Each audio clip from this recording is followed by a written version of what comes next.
Sorry, I'm still racing, having just made it from a flight delay. So, welcome. Glad to see you all here today. Thank you for coming out on a Sunday.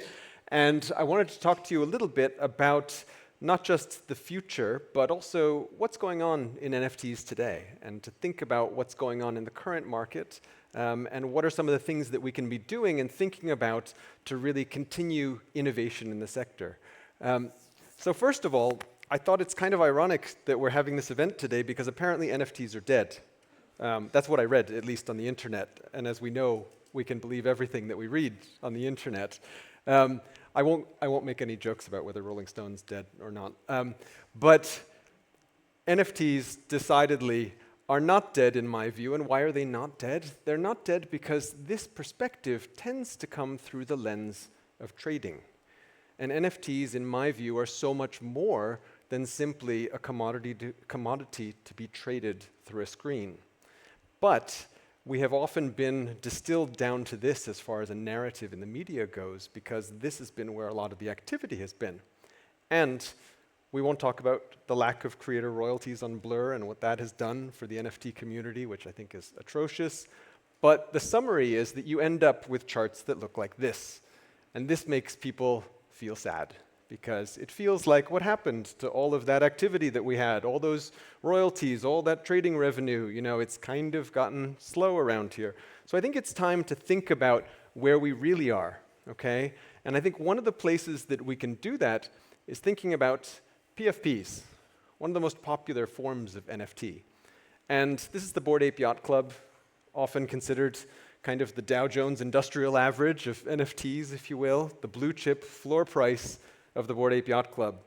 And when you look at that chart and you just think about price, it makes you think, looks like it was really fun for a while and it's slowly gotten less fun and less fun. But if you were somebody who minted a Bored Ape, for example, you'd still be up 87.5 times after 3 years, which is not too shabby an investment. It's too bad my charts didn't stay. But let's just say you weren't lucky enough to mint a Bored Ape and you're like, ooh, that's really interesting, a lot of stuff going on, so I'm going to pay 10 times what the mint price was to get in August of 2021 instead. Well, then you'd only be up 48 times now, so commiserations. So I think we need to put these things in perspective. Part of the difficulty of looking at that chart from beginning to end with the big mountain in the middle is it's a very big chart. You need to expand it many screens wide to be able to get real perspective on what's going on. So I think one of the things to think about is, what is an NFT? An NFT can be many things, and here we've looked through the lens of trading. We've looked through the lens of the Bored Ape Yacht Club, right? And that's a PFP project. And PFP projects are often what are considered to be NFTs in many people's minds. They think of these as the prime example. If I say, what's an NFT? People say, oh, well, there's those profile pics that people pay lots of money for. Monkey JPEGs, as they like to say. But there are many other things out there too, right? There's this guy. He makes art named Beeple. And arguably, he kicked off a huge amount of the price activity we had in the NFT market when he sold a work of art at Sotheby's for $69 million in, March of 2021. And then there's this guy, Rafik, who put his NFT artwork in the Metropolitan Museum of Art in New York. And he's been very successful at evangelizing the place of digital art in the traditional art world from a museum standpoint. Then there are these. Remember these? NBA Top Shots. Videos, collectibles, moments, still very much alive and well, and arguably kicked off the NFT craze. Of course, it was made by Dapper Labs, the inventors of the NFT, or the ERC 721 standard. So this is a very vibrant marketplace, and yet these are very different than art and PFPs, and different from in-game playable items, like Pixelmons, for example. And these can be collected, they can be used, they can be played, and again, they are NFTs as well. And we can even think about things that have physical items married with digital items. These are NFTs too. So don't forget about these. Tickets. Anybody use NFT tickets? Maybe when you came here, did you use token proof, for example, as your permissioned entry into the event? So again, a very successful use case of NFTs that's actually happening on a relatively low-key basis, but in many venues, not just our own conference venues of our community, but music concerts and all kinds of things. We've invested actually in a few of these. And then we have a colleague, a friend of mine, who tokenized his violin. And so this also is now an NFT. So I think this is important when we think about that narrative of, are NFTs dead? How are NFTs doing? It's a kind of a ridiculous catch-all phrase for technology, kind of like saying, oh, what's going on in crypto? There's so much more to it because there are so many different facets and aspects to NFTs. But the most important thing at the heart of why these NFTs are important, whatever form they take, all these different varieties, is that they're all based on communities. Communities are what make them successful. Because what happens is we build communities around the shared ownership of things we love. Things we like to look at, things we like to collect, things we like to play. All of these things we have the benefit of owning, and therefore a sense of kinship with our fellow owners. We get together, we hang out, because we have the same interests, we have the same hobbies. And this community is essentially what we call a network effect. And network effects are the heart of what makes Web3 so exciting. Because at the end of the day, Web3 is all about ownership. That's why Web3 is different, as we all know, from Web 1 and 2. So this ownership of digital items and digital assets gives us the opportunity to build communities through shared ownership and benefit from the network effects that ensue. So, many of you may have seen this slide before. The problem we see with Web 2 is that you don't actually get those shared network effects. We, as users of networks, don't get them. Because in Web 2, while we pour all our data and all our information into big platforms, and they use AI and their algorithms to glean knowledge from all of that data, they take that knowledge and they use it for their own benefit, and they've become trillion-dollar businesses as a result. But they don't share any of the benefits of that knowledge with us. Whereas in a Web 3 context, actually, because we are all shared owners in the network, this allows for a much more fair distribution of the stake in the network between not just the platform and its investors, but also to the creators of content and the consumers of content. It means that we can actually start to build genuine communities because we have a shared stake in that network. And this is a very important point, because once we have a stake in the network, we have a reason and a rationale to also promote the growth of that network and the expansion of that network, because we all have a vested interest in that network.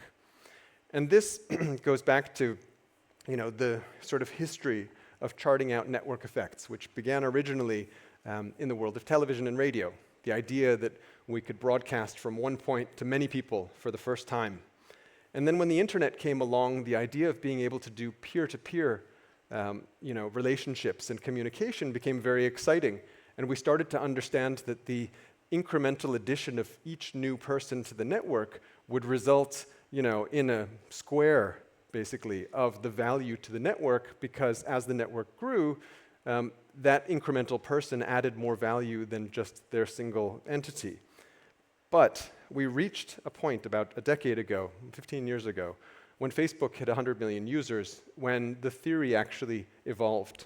Because we realized that there was a certain escape velocity of networks, that once you built out the network effects big enough, it actually was no longer a square.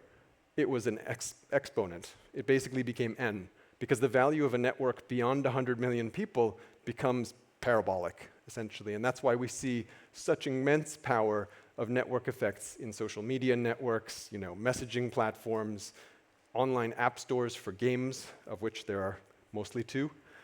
Because there are so many people in those various platforms, the network effects are compounded in a tremendous way. So, how does this relate to NFTs? it's again about the network effects that we have through our shared ownership in various communities.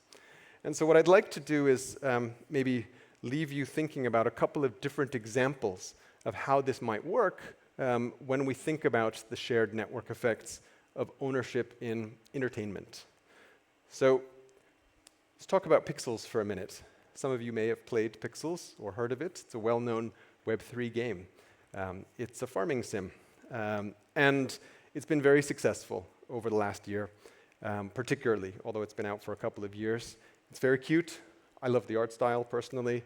And it has a great idea at its heart, which is let's unite disparate communities across Web3 and beyond through the ability to interoperate content.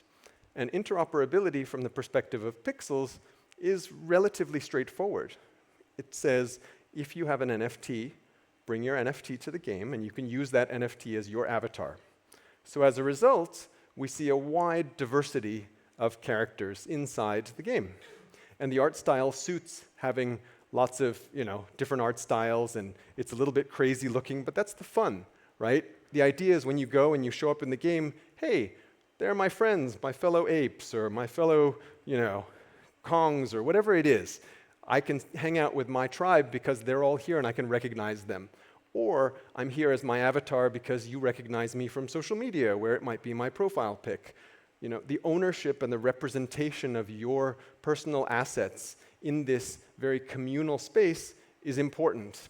And these network effects become enhanced because you're essentially connecting the network that's in the game with the network of IP that you're supporting in the game. So if you think about it from a user onboarding standpoint, what's happened here is essentially Luke, the CEO, has opened up his user onboarding funnel massively because he said, everybody is welcome. I am giving utility to all your NFT collections because you can bring those collections into my game, right? And by giving that utility, he's making a bargain because he's saying, I'm giving you utility, but in return, come play my game. Come join my game community. Help the community grow. Maybe buy some Pixel while you're there, right? And so it's a win-win for everybody. And this way of cross-pollinating through network effects is actually something that Web3 is particularly good at, and something that you actually cannot do in Web 2, which is what makes it unique to the kind of games that we make. And so I'll give you another example in Pixels, which is we decided to run a little bit of an experiment. So we set up a clubhouse for our Mochaverse community. And we set up a clubhouse under the idea that what happens if we run an event to set up a clubhouse for the Mochaverse community, and we say, hey guys, come on, why don't you come and hang out in Pixels and we'll all meet up there. There as in this physical, not physical space, right? And so what happened? We put out the call, and they showed up. And they showed up because it was very easy for them to do so, right? Because the game is designed to facilitate the onboarding of other NFT collections. Everybody could set up an account instantly and just say, I'm going to use my Mocha as my avatar. And hey, all the Mochas are going. That's my tribe. I'm going to go hang out with them. We're going to meet at this time, and we're going to meet in Pixels. And this is not something new. Obviously, people have been doing this in Fortnite and Call of Duty and all kinds of games for years. But it's slightly different in the way that we do it here in a Web3 context, of course, because we can bring our assets with us. And that has meaning to people. They didn't have to create a Pixels account and call themselves some username that might or might not be taken or might not be familiar. You can bring your identity with you. And that's really, really important because that matters to people. It's how they portray themselves in these online spaces. So, last example I'll leave you with. And this is something that we've been working on a bit, and I see I have some colleagues here from our Motorverse who you can pester about this afterwards, because this example's for them. We've been thinking a long time about this idea of ownership within games, in the games context. And part of the thing about owning things in games is that historically in Web 2, we've never really had the ability to own them, right? And so what Web 3 does is it gives us the ability to actually own our digital content, which is really exciting. And you don't really understand that that actually means something until somebody tries to take it away from you. And when they do, then it occurs to you, oh, I didn't realize that I didn't actually own it all along. And so now, I have to say it's with a little bit of schadenfreude that I kind of laugh at these people complaining about losing their assets in Forza, because honestly, it was always that way, right? They've only just figured it out now. And so what we've done is we have created something that we call the Motorverse. And the idea behind the Motorverse is that it is a collection. Sorry, let me see if, nope, I'm going to go back one. My video didn't play, sorry. You have to lose the eye candy for today. The Motorverse is essentially a collection of different games, all having the same theme of motorsports, of things on wheels, vehicles. And what we wanted to do was we wanted to connect them in such a way so that, unlike historically, where you used to have to go and buy a car, for example, in every driving game you played, you could just buy one car and bring it from game to game.